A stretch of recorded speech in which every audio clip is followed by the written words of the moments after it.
Hello, welcome. Hi, Jeannie. Good to Hi, see Cyndi. you. Welcome, everyone.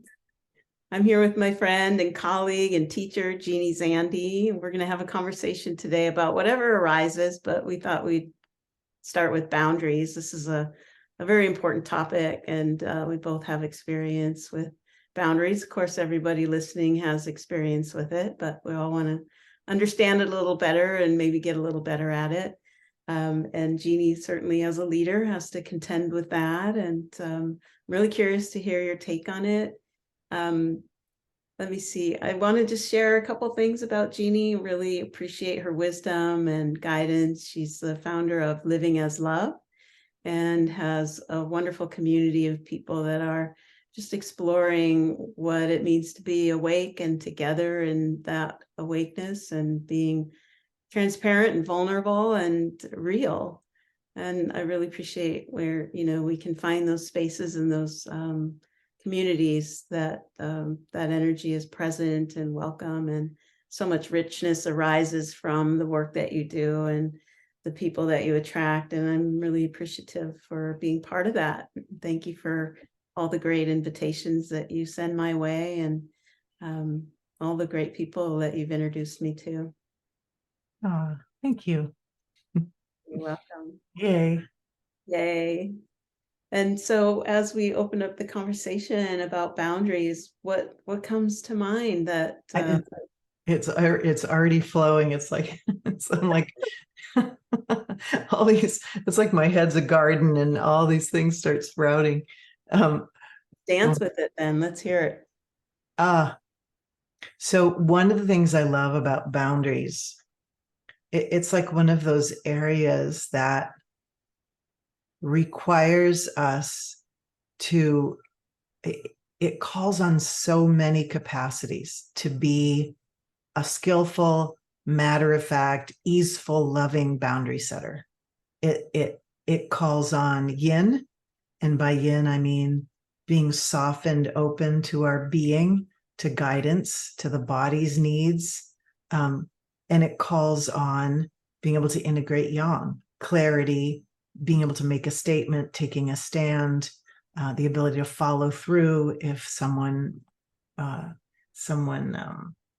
transgresses a boundary. And what's really sweet for me is that to watch in my lifetime. So here I am, 61, and I was a person who would pretty much avoid conflict when I was younger. I didn't know how to really set boundaries, and I would get mad when I felt taken advantage of. Um, and so, what's great for me is that I can feel and know in my body the sort of sojourn, the ground covered between that one that I was and the one that I am now, which is, I'll tell you a little boundary story. Recently, I have a house that backs up to an alley, and my trash things are out by the alley, my recycling out by the alley. And people are always dumping stuff in my trash things, sometimes around my trash things. And so generally I pick it up and I put it in the trash. So I had a bunch of flyers dumped on the ground and a bunch of baseballs on the ground by my trash. I'm like, okay, I've had it with these people. So I'm going to actually contact this. I'm going to try to find out who this is and have a conversation with them. So I looked at the flyer. I did a little sleuthing. I thought this is what I do for fun, right?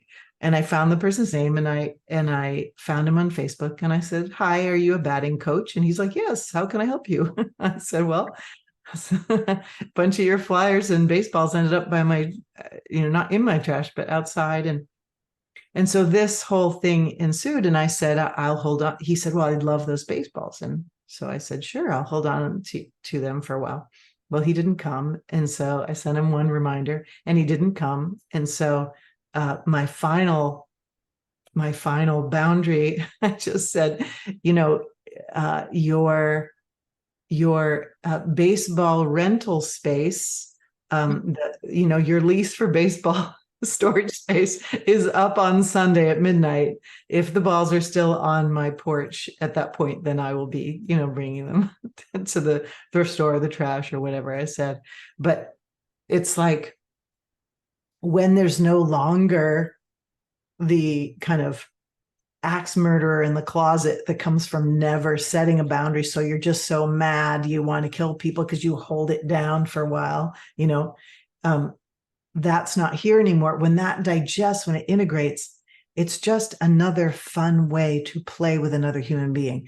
Yeah. Now, the other human being may not feel so playful because, this fellow, I think, felt a little embarrassed and ashamed that he had done this, but that's not anything I have to take care of. I'm basically being clear and making a connection with someone, an opportunity to practice humanness, right? Did he come get them? What? No, he ended up telling me, he didn't want them anyway. He actually trains softball people. It was this whole strange thing. He didn't come and get them, but all through that, there wasn't ever a frustration because I'd integrated my axe murder, right? And I had been communicating in the way I wanted to. Everything along the way was a choice. I was never his victim. I was choosing to be kind, choosing to be kind, choosing to be clear. And this is kind of what's delightful about being a human being is that we are given these lives and this raw material and the suffering that comes from not yet embodying a certain quality to motivate us to grow and kind of master these aspects of being human. So for me, boundaries are a way to simply communicate a truth. That music is loud for my ears. Generally, when we're connected to someone, that's all we have to do is let them know that something is hard for us. And often, if someone's in pretty decent shape and relaxed and not needing to turn you into their mother and, rebel and all, then there's just that kindness, like, oh, thank you so much for telling me how to love you. I'll turn my music down, right? This is what happens between people who don't have an axe to grind or whatever. And that speaking what's true, we can think that that's a personal thing. And this is how it really, for me, ties into spirituality, is that one of the things we're here to do is to speak what's true. Your baseballs are on the ground by my trash. What would you like to do about that? To speak what's true. You have until Sunday, because I'm not going to spend all my time on your baseballs, sir. I've already spent plenty. And the speaking of what's true, to me, is what we are here to do. We speak our bit of what's true, and the world wheels around us. The world reformulates around us. To me, it's kind of our basic responsibility. And when I say speak what's true, that includes the heart. I had heart in this whole thing. I was like, hey, friend, and the degree to which he can connect with me is only limited by what he's carrying about, shame about having done something wrong, whatever, all that kind of stuff. Yeah. So I'm going to pause and see if you have anything to say about it.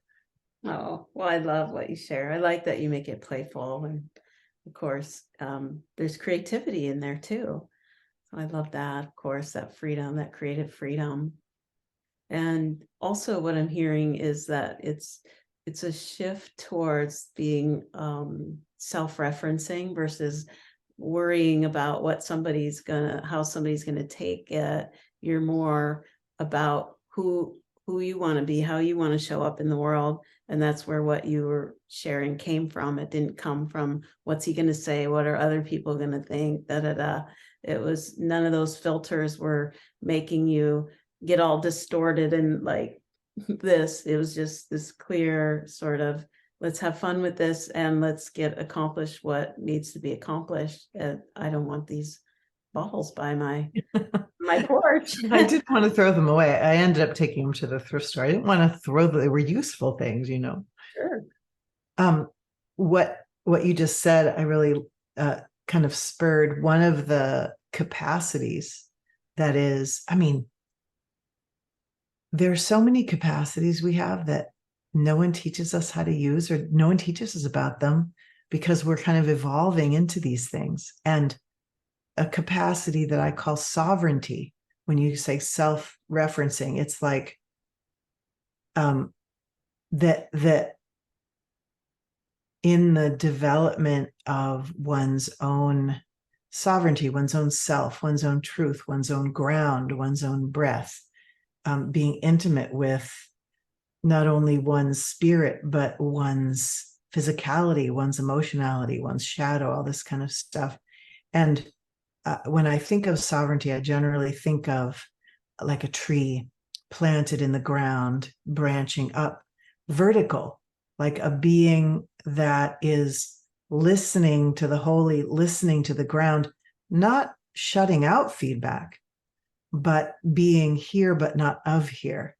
That deeply listening to guidance and the expression of essence over how can I fit in, how can I be appealing to you, or how can I not bother you, that as we strengthen in that embodiment, and so much goes into strengthening in that embodiment, working through what we fear, reclaiming our voice, all kinds of things, that gives us that kind of sturdiness and maturity to be able to speak these things. I mean, when I was in my 20s, I didn't even look in people's eyes. I was so afraid of connection and interaction and being here. I think I lived in the top like quarter inch of top of my head, like the whole journey. It's like setting good boundaries.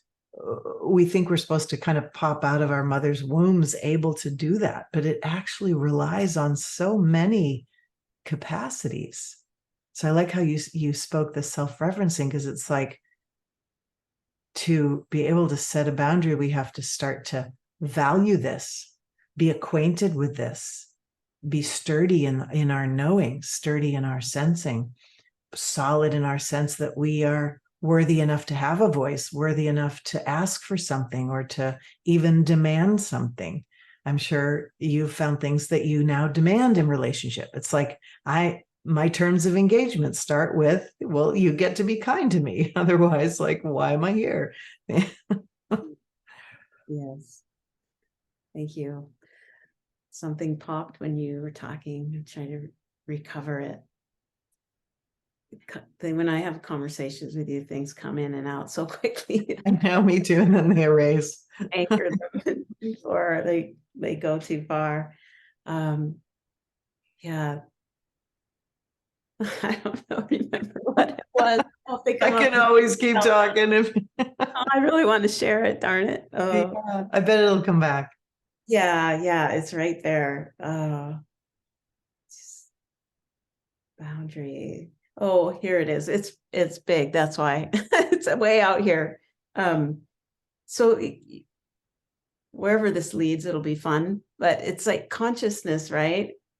The ground of being creates limitation in form, so it can have an experience of itself, and that in itself is a boundary, right? Yes. So the boundary is important for functioning in a certain way, and then with that comes selectivity, which is, I think, gets refined over time. Like you now at 61 are more selective than you were when you were 21, right? Because you understand who you are, where you're going in life, what you want.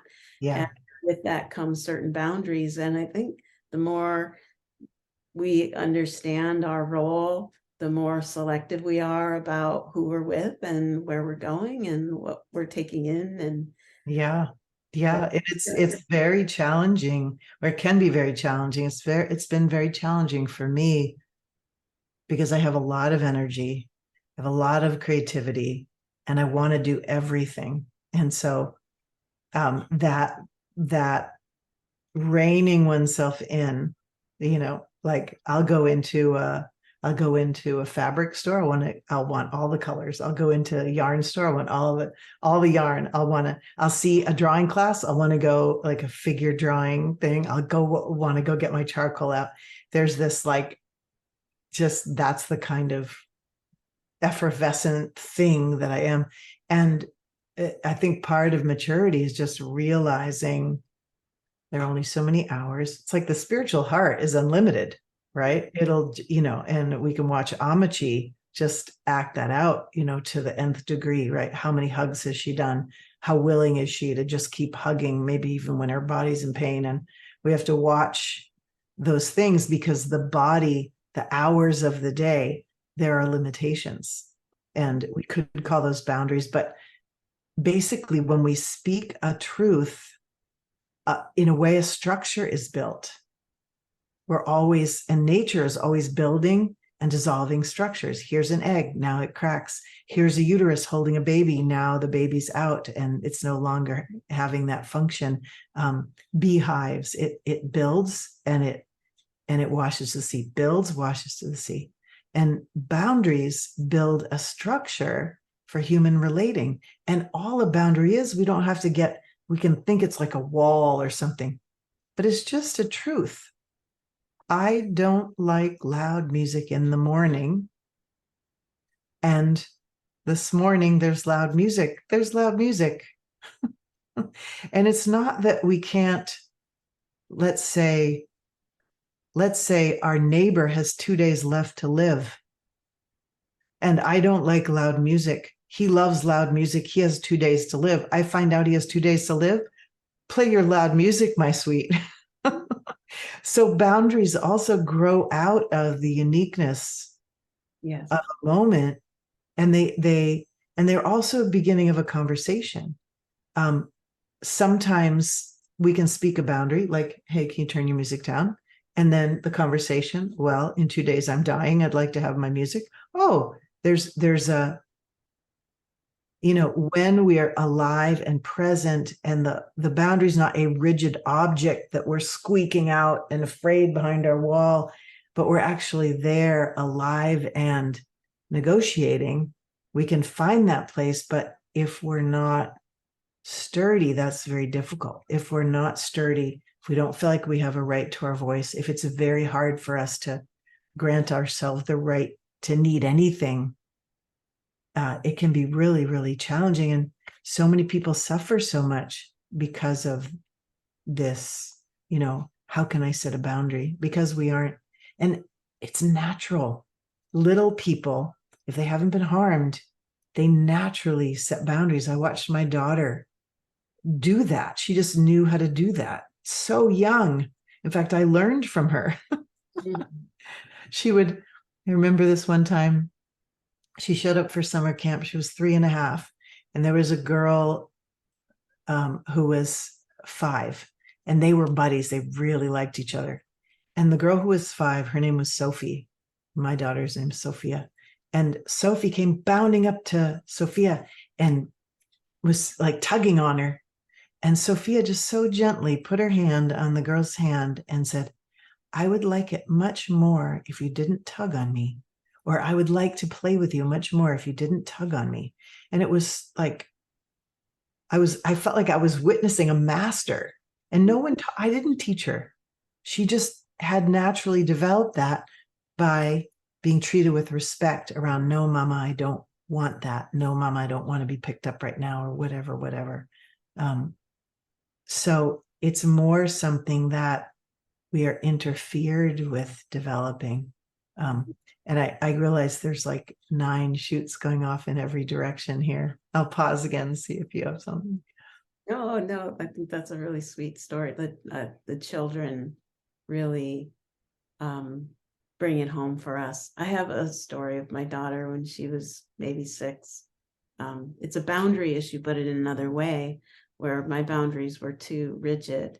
And her dad and I had separated, and she wanted to know she said, Mommy, how come you and Daddy don't live together anymore?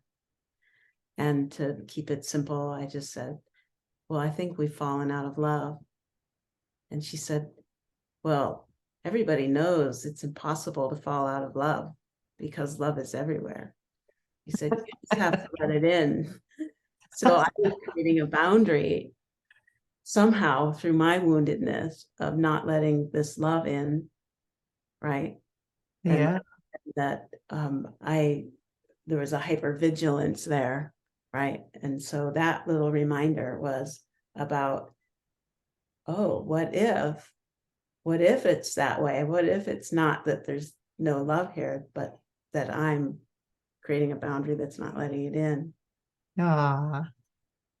So I love that the innocence of children can just cut to the core of common sense and show us how to be. This is reminding me of another one similar to this, where we were walking down our road and Sophia was like 3. And we lived in Taos, New Mexico at the time. And we lived on a street in town where down to the elbow and turn, and there used to be a lot of drug dealers on the street. And I wasn't sure how safe it was around the elbow and beyond. And we walked down to the elbow to get our mail. And Sophia spotted a porch swing, a swing on someone's porch. And she said, Mama, let's go swing. And I said, well, that's not our swing. And she's looking at me like, and so I said, that's someone else's swing. And she said, well, we can just go ask. I'm like, I guess we could. And so, me willing to, like, because my boundary would have been, that's far enough that we don't know that, whatever. And we went right up on the porch and asked if we could swing, and ended up swinging, making friends with our neighbors. And she would bring me into those kind of situations over and over where I had a conditioned boundary that, now you could argue that it makes sense to be cautious on a street where there's drug dealers, blah, blah, blah, blah. And at the same time, sometimes those rigid boundaries we have are because there's an area of life that's unknown to us that we haven't explored yet. So we have these kind of false, like, just kind of little rigidities. So this is the way, like, young people invite the false boundaries to fall. And another time she made friends in an airport with like 6 different people, and half of them didn't speak English. And she had this little clan of people that she had sort of bonded with, that were all kind of sitting near each other in the airport. And suddenly there was like this little community in the airport because Sophia had connected with them, kind of piercing the conditioned sense of that's a stranger or whatever. Yeah. So that's interesting, the other side of it.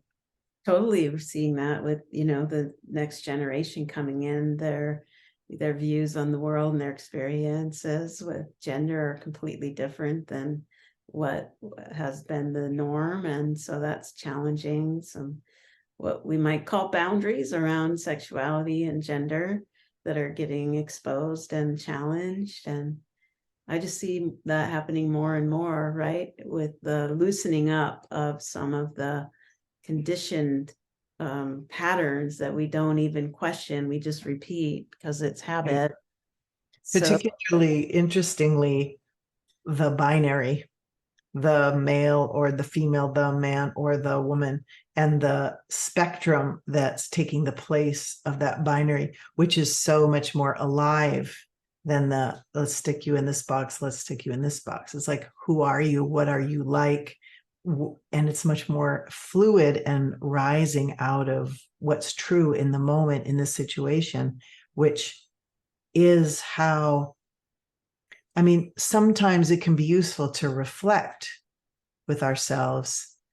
Wow, especially in a culture that doesn't encourage us to, what do I need in relationship? What do I like in relationship? Do I have standards, especially if we've been abused or we've put up with things that we don't like? It can be really nice to reflect on what we need, but it's the moment that we discover what's real and true now, because we are actually fluid, alive beings. And that's not to say that one moment, I will love being treated unkindly when I don't, Right. otherwise don't. But it's just interesting that, to me, true boundaries are a rising of a fact in a moment, something that just simply is and is stated. And the other whole piece about boundaries that I think is really challenging, that even if we grow strong in our capacity to set a boundary, screw up our courage, whatever it is that it takes to do that, for those of us who are afraid or whatever, is that often boundaries invoke reactions and pushback, because often, even if a boundary is conveyed so cleanly, just conveying something can, like, I find many people get triggered around another person having any needs at all. Who do you think you are to assert a need? Who do you think it's sort of like that. And so people have a lot of wounds around needs and don't feel necessarily worthy to just try being gluten-free and going into a restaurant somewhere, in a state or an area that's not hip to that kind of thing, or being environmentally sensitive, these kind of things. Anyone who has any special needs can attest to how triggered people get over needs and over the expression of needs. And then often people perceive a boundary, a stated boundary, as a criticism, even if it's stated in a really friendly and warm and matter-of-fact way. It's almost like, wow, either that I didn't read your mind means that I'm bad, or that I did something other than what you like. If you ask someone to turn down their loud music, which I, in college, had lots of experiences doing, I used to go down to the floor below me and be like, hey, can you guys turn that down? I'm like, really, yeah, there's a pushback. And that's the whole kind of next level of boundaries, is how do you work with resistance to boundaries? Do you need to, I'm noticing, do you need to pay attention to something? Is there something? I'm paying attention to you. I just have Oh, okay. background noise, so I muted for a minute. Okay, I wondered. Yeah, I saw someone move behind you. I just want to check. Okay. Hey, something needed Thanks to. for noticing. Yeah. You saw someone move behind my boundary? Yeah, behind your shade. Yeah. Yeah. Yeah. I've been thinking about something that you're very astute at. I'm not sure how it ties into this conversation. I don't want to change the subject, because I think what you're onto is important, is the pushback when we do have a sensitivity and there's a boundary and we have to address it, and then we get pushback.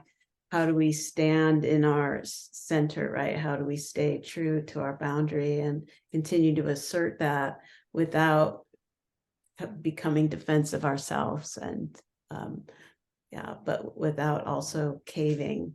So I think that's a really important piece that you bring up, that is definitely a potential, when, especially if we're new at asserting our boundaries and we're with someone who's not used to us asserting our boundaries, and we start to, then we change the dance, we change the pattern, and that person doesn't quite know how to dance with us in that way. So yeah, again, that comes back to that internally referencing, and staying true to your value and knowing what it is, and showing up with that firmness without the need for somebody else to give you permission or approval. Yeah. And different cultures are different, well, not only different sort of cultural backgrounds, but also each workplace, each family, each institution will have a kind of a culture of what's all right and what's not all right. And it can be very challenging to be how do I say this? When we're surrendered to the truth is what reigns, And in a way, we are very alone. We can be very alone with our truth. And sometimes it can take us away from groups. Here, there's a sense that sometimes we need to say to someone, I'm sorry, but if you keep doing that, I'm not going to be able to XYZ. I can think of, I'm having now a number of examples. For example, one time in a relationship I was in, my person had a very big head of grumpy steam. He was just like, and we were about to get in the car together for a road trip. And I said, whatever time he needed to take care of that, I wasn't going to get in the car with him until he'd kind of worked through that, because he had a little habit of spilling it outward and being in a small space with somebody who was looking for, whatever. And it was, sometimes I'm happy to hold a space for someone I'm close to. Sometimes I don't get the guidance that I'm to do that. And they're grown up and they get to go take care of that thing. That's one boundary I set. And I'm thinking of another one with a friend where, longtime friend, confiding in him for years and years. And suddenly, for some reason, he was speaking the things I would confide to him to someone else in my life, where it really mattered and had an effect. And the first time he did, I said, you're doing this and that's not cool. Can you stop it? Second time he did it, I was like, wow, you did it again. Third time I said, I'm not going to confide in you anymore, dear. It's just, and I think the first time and the second time, I didn't confide in him for a while. And I checked in, do you think you can do this? Da, da, da. And the third time it was like, it's clear this is in an area that you just can't not do that for whatever reason in this relationship. And that doesn't work for me. So to this day, I'm friendly. We're friendly. He's someone who's very connected to me from the past. But that portion of the relationship, it just doesn't make any sense. It's sort of like if someone unwittingly hits you in the head with a 2x4 because they're holding it behind their back and they don't realize it. After a while, you're like, if you want to come to my house, you got to leave your 2x4 out in the alley. Yeah. And sometimes we have that power. And sometimes we feel that we don't have that power because, for example, we rely on a job where our boss does something, etc. And I think part of coming to maturity and agency is it seems like as we feel worthy to be treated well, our world changes. But on the way, it can be pretty sketchy. Mm-hmm. I have felt helpless. I remember one workplace where my boss had a pinup calendar in his office of women and here I am walking in wanting to be taken seriously, having to look at this thing over his shoulder. And I told him that it bothered me, and he really didn't really care about that. This was before a lot of the, Yeah. Well, what I'm picking up on, or it's reminding me of, is there's kind of this fluidness I experience in the differences where there's people who have not so good boundaries, and then there's people who have stronger boundaries. It's kind of like there's a compensation. If you're with someone who doesn't have boundaries at all, or weak boundaries or sketchy boundaries, you tend to raise your boundary bar, right? And it's like you're doing it for both of you in a kind of a way. Yeah, that's what it's like. And then likewise, if someone's too boundaried, right, they try to get the energy moving.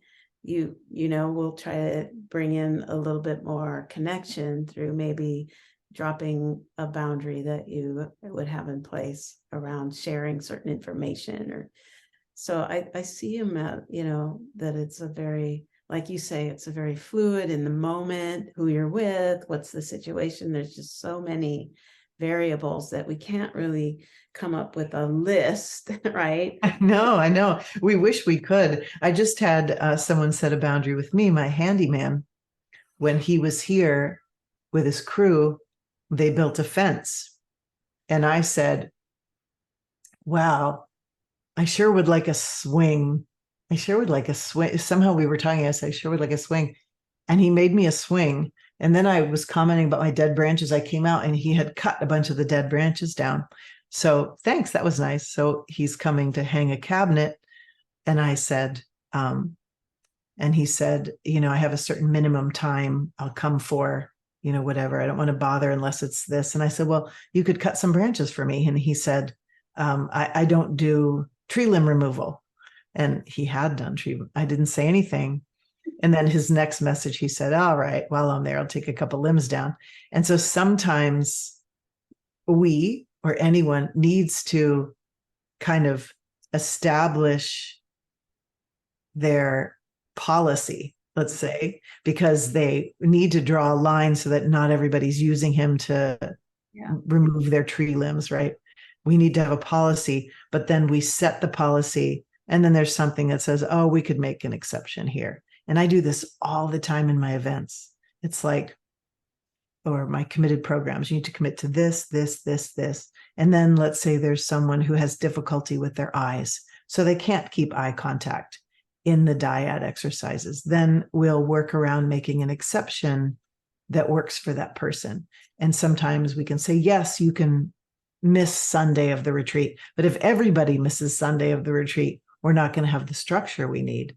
And so it's such a, when we start to be aware that boundaries build structure and that our consistency, for example, let's say with your groups, the consistency of people need to show up on time. If you start getting too floppy around that, then the group doesn't go the way you would like it to go. And so there's this constant tweaking, and you can almost feel in your body as a space holder or in your body as a person with a life, that's too close. That's too much. I have a high fence along the alley because there are a lot of people that walk down the alley at night. Sometimes they're intoxicated. There's a homeless camp across the way, whatever. I have a nice high fence along the alley. My neighbors over here to the north, the sweetest people ever. I have a very low fence over there because we like to talk across the fence. And so you can see that the boundaries are based on experience. And then as experiences change, like if my friend is able now to hold my shares confidentially, maybe I would share with him again, but he would have to really convince me. What is it? Fool me once, shame on me. Fool me once, shame on you. Fool me twice, shame on me. Yeah. So like, oh yeah. And all of this requires that we be in the vicinity of actuality. And when we carry a lot of stuff, we project. So somebody playing loud music is just somebody playing loud music. But if we have something to project, now suddenly they're that monster that keeps messing with my life or whatever. And then it gums up our ability to be friendly and matter of fact, because that's why I say boundaries is such a measure of how much we've integrated and grown, a measure of kind of maturity, because there's just so much to it. And any of us who have challenges with boundaries, it's like most people do, because our culture is not a conscious culture. Our caretakers were, mostly like, you listen to me, young lady. I have another baby boundary story. Would you like to hear it? Yeah. This one, I've told this so many times because it was so amazing. So I wasn't particularly protected as a young person from things that were unreasonable. And my dad he was a young man, and his way or the highway. And, he would be a little rough if you crossed him. And I was bent on crossing him until I was like soundly defeated. And I didn't have the experience that my daughter had, which was of being protected and backed up in her boundaries. And so she had a particular grandmother who was nice on the top and kind of aggressive underneath. And the nice would be there unless you crossed her, and then meow. And Sophia could sniff this. And she did not like to hug anyone that she did not like to hug. If she didn't want to hug them, she wouldn't hug them. If she wanted to hug a stranger, she would hug this. I'd be right there, but she would, it was crazy to watch her, kind of like who will she hug and who won't she hug was very, very interesting as a little person. And she was 2, and she was in her dad's arms, and it was Christmas time. And her grandmother said, "Sophia, would you like to hug me goodbye?" And Sophia shook her head. And then the grandma said in a voice, "Then I'll hug you goodbye," and came over to force a hug on my daughter. And my daughter, with her chubby arm, met the woman right here, met her with her outstretched arm, and stopped her cold in the hug. This woman was so mad. She wanted us to punish Sophia. What are you raising? You're raising this demon and all this kind of thing. And her dad, who was holding her, said, she said no. She said no. Backed up by her 6-foot dad. Oh my God, this woman was so upset. And she said no. She is not your toy. She is not yours. What a beautiful, beautiful thing for a child to be backed up in no. And we wonder why we have difficulty with boundaries. Most of us weren't allowed those kind of boundaries. It's like, go hug your uncle. Exactly. Yeah. Yeah, that's a powerful story. And the body language there too. It was very matter of fact too. She just put her little fat arm out, just met her right there. First layer was no, and then second layer. Right. And you can see a little person cannot sustain that in the face of big people unless she has a big person backing her up. And that's what it takes to teach children boundaries, is that we have to back them up as they're learning. And I can remember another time somebody, an adult man, thinking he was playing with Sophia, telling her false things, that he had seen dinosaurs in the woods. And Sophia was like, there are no dinosaurs in the woods. Dinosaurs died long ago. And he was insisting, I saw dinosaurs in the woods. And she looked at me and I said, tell him, Soph, trust yourself, tell him. And I was sitting right behind her and I had my hand on her back, like, I'm here to back you up. You tell him what's true. And I know as a little person, I didn't have anybody backing me up in things like that. Adults weren't in touch with what making a child feel crazy about their knowings. Right. But that's just a game.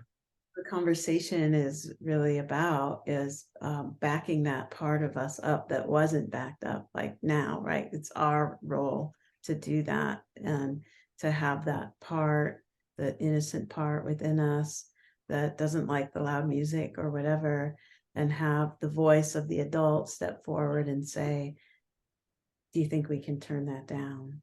Yeah. That sensitivity that is, feeling uncomfortable with that in the space. Yeah. And I'm thinking as you're speaking, just that, as I said, so much goes into boundaries. For example, being present enough, well, knowing what we need. Some of us got so scrambled, we don't even check, what do I need? And then even if we know what we need, do we deserve what we feel we need? And then can we voice what we need? And then can we voice it in a way that's likely to create some success? And can we persist, depending upon who it is, what comes back can be really pokey, can be really, can be even coercive, etc. And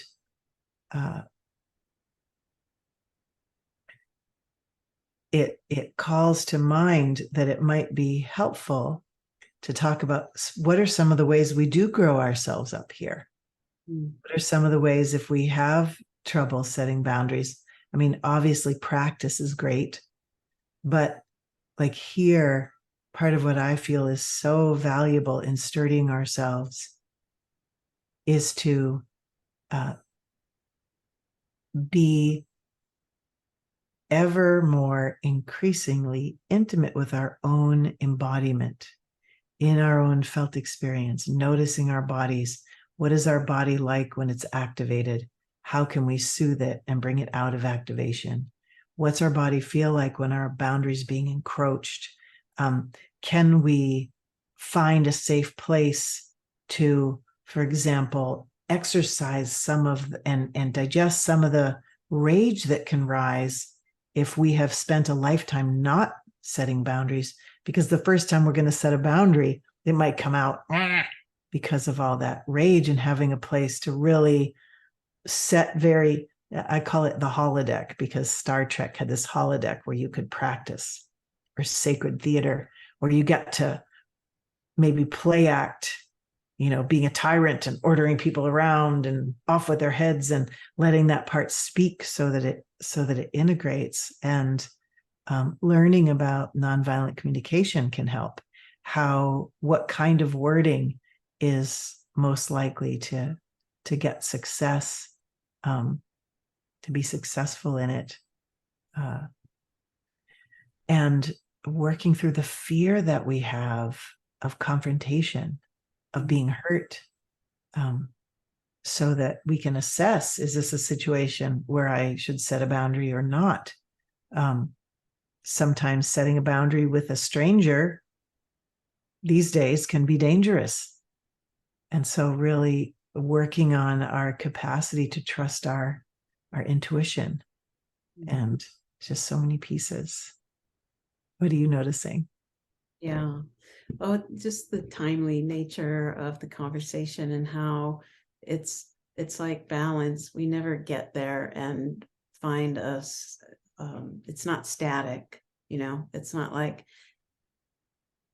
you're going to get to a place where your boundaries are, where you want them to be, because every situation is different and there's a constant adapting.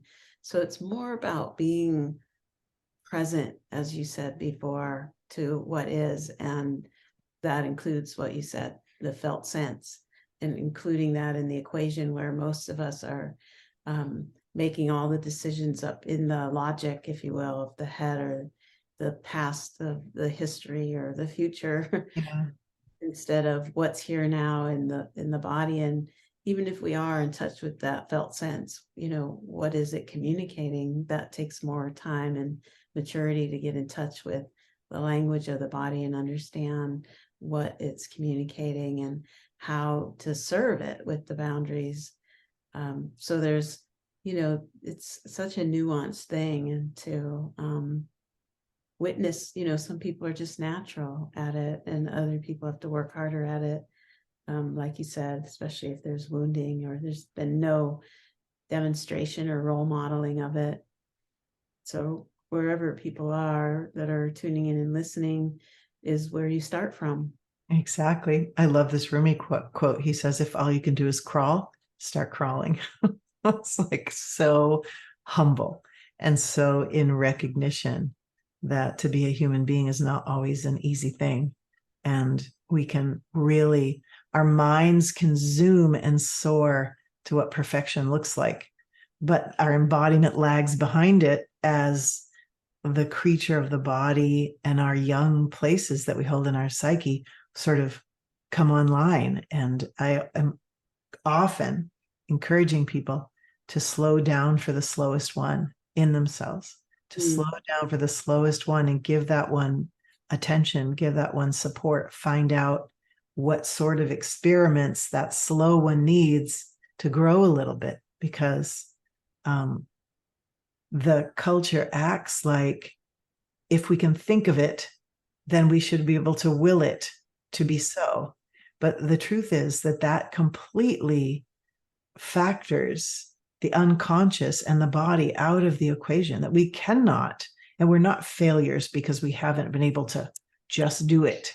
There's so much complexity and so much that we carry. And in some places, we feel like babies because that part of us is that young. That part of us is that scared. And that part needs to be slowed down for and supported, not leapt over or flogged or punished because we aren't to, perfection yet. Yeah, that's a good point, which, reminds me of how we don't have to respond in the moment exactly either. We can become aware that there's an issue with the boundary with this individual and go take it into a private space with ourselves and decide how to respond, and then come back another time with the wisdom and the integration and communicate it more clearly and have integrated that part. I think, like you said, the younger part, there can be where at work we could have exceptional boundaries with our coworkers and then come home and our boundaries are all over the place with our family, or vice versa. And so, there's those different parts as well, that we can lean into. The professional part, if that part has more boundaries, and apply some of that to the relationships at home if they're a little bit more blurred. So it might not be weak in all areas of boundary, but find where we do have some clarity and some skill, and try to adapt that into the areas where we're a little more wobbly on our legs. Yeah, when you were just talking, I was thinking about a conversation I had with a mom. And when we love, when we're moms, when a human being has actually been in our bodies and utterly dependent upon us, and then growing increasingly less dependent, but we've wiped their butts, we've washed their faces, we have a right to them when they're little in a certain way. We have to carry them around, even if they don't want to be carried around. We need to go to the doctor or whatever. And that mothering, that is the increasing capacity to allow this sovereign being their boundaries. There's a lot of boundaries in mothering and a lot of issues, because not only do we get to honor the boundaries of a budding human being who no longer needs us to wipe their butt, right? How many mothers do, somebody was telling me this, a guy was telling me that he had something on his face. His mom licked her thumb and was going to go for his face. And he was like, 28. And he was like, no, mom, you don't get to do that anymore. But also how when we love, we want to give everything. And we can often neglect as parents. And I'm just speaking because I was a mother. I am a mother. So I'll speak as a mother. As a mother, it's like, wow, having no boundaries as a mother isn't good for anyone. It's not good for oneself in terms of self-care. It's also not good to keep another human being dependent on us by overgiving and finding that place, because when our heart's open to someone, it's a tricky thing to actually include our own embodiment, because in the culture, love means yes, and it doesn't mean no, right? In our minds, if you say no to me, you must not love me. And it's a new model to be like, my love includes this as well. Everything's going to get treated well here. And part of being in relationship, part of loving each other, is actually discovering what each other needs and respecting it. And boy, when we don't teach our children that young, it's much harder to teach it later. And I just find that in particular, that place of, oh, if I love you, I have to say yes to you all the time. It's like, no, you don't. And you get to say no, and the person gets to have their feelings. You get to say, that doesn't mean I don't love you. It just means right now I have a no. Yeah. And then that's, going back to what we project onto other people, right? Those imbalanced relationships in the formal years, right? Of the boundaries that weren't mature or honoring being individuals at the right time in the process of separation, then that gets carried into all the relationships and the projections. It starts to get kind of, one of our favorite words, gnarly. Gnarly, funky. Yeah. So, but this has been so valuable. Every time we have a conversation, there's so many gems, and I really appreciate all the wisdom and experience you bring to these Yeah, changes. thank Time you. always goes so fast. I know. I have actually, because I am including a month on boundaries in a committed course I'm about to do on relating. Um, Somebody searched my school for all things boundaries, my online school, and I would love to tell people if they want to check some more out about boundaries. Yeah. Is that okay? It's school.jeanniezandi.com, and you can also get there by going to my website, which is just my name, jeanniezandi.com. But if you search on boundaries, there's a boundaries series.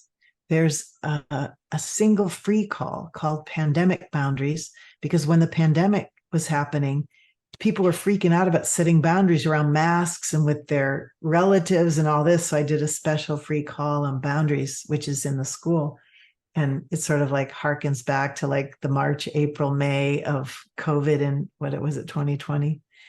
And then I also did a series for women called Being and Boundaries with Men. And it was about a little bit about women's conditioning and men's conditioning and setting boundaries with men. So those are some resources. If people hear this and they feel like they'd like to know more, there's more exploration in those, because people ask questions and draw out a lot more. And it's just such a big, huge topic. Yeah, so valuable too, and always shifting and changing. So at the school.jeanniezandi.com, Yeah. you can find that information on boundaries. And then on your website, what will they find? Offers that you're doing? Yeah, on the website, there's a free library that has little snips of me talking about stuff.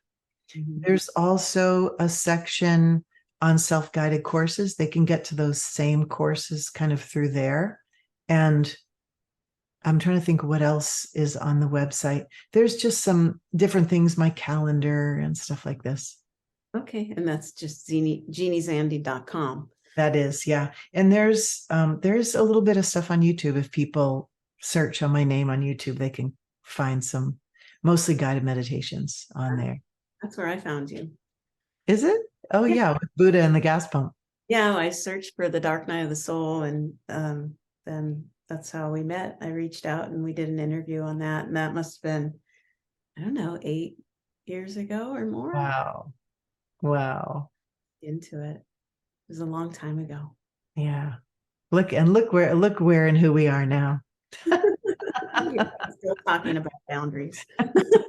Exactly. I just find that we can't investigate the basics too much, because there's always something simple that is an insight that can shift us deeper, make us stronger. And I really love the whole process of embodying and perfecting the human being, not to be perfect, not to be beyond reproach, not so that I don't feel like a bad dog, not to please anyone or anything, but because the holy put me here to make the most and the best of this to serve the holy. And boy, am I after that, like how beautiful to be an effective instrument in the hands of God. No, well said. Well, you do it well. It looks good on you. And yeah, we'll be doing more of these talks, so everyone can stay tuned, and we'll decide on the next topic soon. Yeah. Thank you, Cyndi.